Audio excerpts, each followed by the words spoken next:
Ladies and gentlemen, my name's Paul, and in this ReggameCityCon video we're going to be discussing Project Scorpio, which is of course the updated Xbox. Now this system is not going to launch until November, but there is no shortage of rumours and information surrounding the hardware. And we have an updated piece of information concerning the console's abilities, specifically not only for 1080p TVs, but also improvements in shader modelling, and a whole bunch of other stuff. So let's begin. So first of all, these rumours come from Windows Central, who are fairly accurate with their rumours when it comes to Microsoft. As you can probably tell by the name Windows, they do typically focus a lot on Microsoft's products. And according to them, they have trusted sources. Obviously, those sources are not named, because if they said it was, John in marketing, he might be in a little bit of trouble. But regardless, first of all, one of the really nice things about the upcoming launch is that we will see the introduction of Shader Model 6. Now, this is not going to just be for the Scorpio. I don't want to go too much in depth into Shader Model 5 versus 6, but Shader Model 5 is pretty old. Actually, to say it's old is a massive understatement. It came out in 2009. So in computer technology terms, it's pretty damn ancient. So to say that it's long overdue is to say that, I don't know, you might not want to stand on the surface of the sun because it might give you a bit of warmth. So there are going to be numerous hardware features when it comes to SM6, Shader Model 6, more atomic data types, you've got programmable blending, input arbitrary struts. Basically, there's a whole bunch of stuff which is going to be a lot more simplified, a lot more unified, and in theory, it will save developers time, system resources. But the good news is, good news everyone, it goes to the Xbox One as well. So in other words, if you have an original system, if you have an Xbox One S, then it's absolutely beautiful, it's absolutely fine, you are not going to get left out into the cold. What about existing games, I hear you scream? What about titles like, let's say, you have Quantum Break, or let's say you have bought Sunset Overdrive, and let's say you decide, well, I'm going to jump onto the Scorpio bandwagon. What happens with those? Well, great news. You actually get dynamic scaling. So Scorpio is going to lead to better performance. So yes, of course, Sony are releasing the updated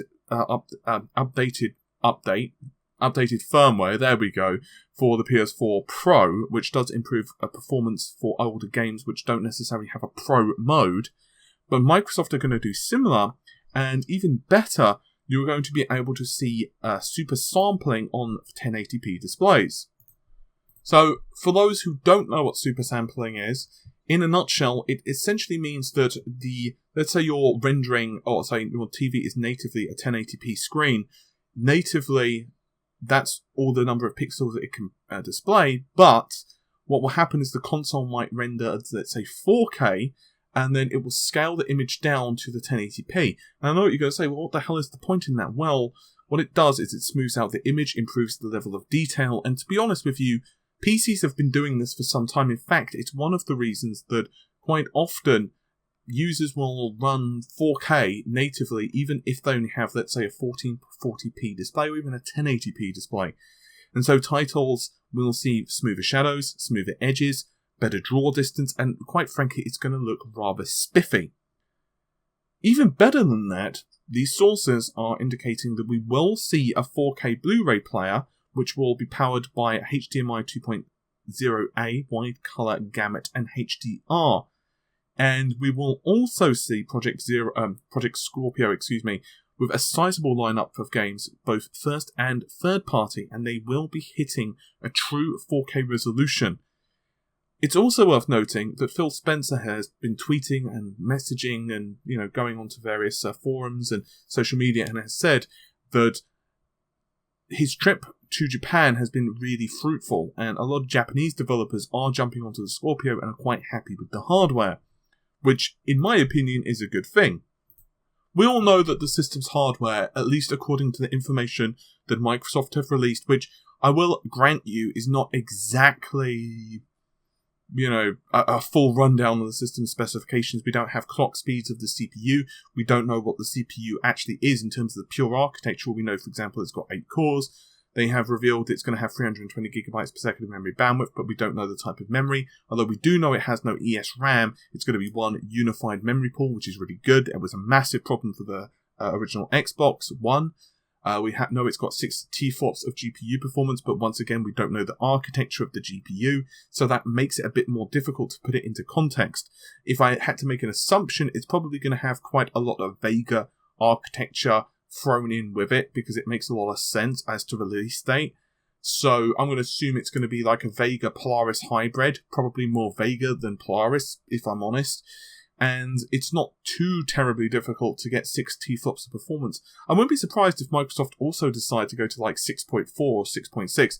That's my assumption, but that's probably going to depend on things such as yields, heat, and all of the other normal bits and bobs that come into play when you're developing a console. So my personal take on this is the system is going to be kind of beastly. The system is also, of course, going to be a closed architecture. So while you might scoff at 6 teraflops of performance, when you start factoring that in against the PC, and I am a PC gamer, don't forget, it is worth noting that, you know, at the end of the day, it is a very optimized piece of hardware. Therefore, there is only going to be one Scorpio.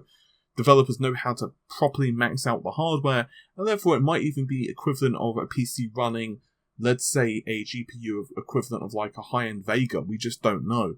Either way, I'm quite excited to see what Scorpio has to offer and what happens to the market when it's released. What are Sony going to do to counter? There are rumours that the PlayStation 5 is going to happen in 2018 or 2019 from analysts, but whether that turns into reality is just, oh, your guess as good as mine. I, however, am hoping Microsoft become really aggressive with the Scorpio. Not because I want to see them necessarily beat Sony. Frankly, I don't care which one of them is on top. I just want to see really good innovation in the console marketplace, and this does trickle down as a PC gamer. This does trickle down as well to the PC, because let's say Shader Model 6 is going to become increasingly important. It means we as gamers are going to get increasingly better looking games, and if you're a developer, it means, well, you're going to develop better. You're going to have a better working environment, and none of that is a bad thing at all. Anyway, hopefully you've enjoyed the video. I'll see you soon. Take care. Bye for now.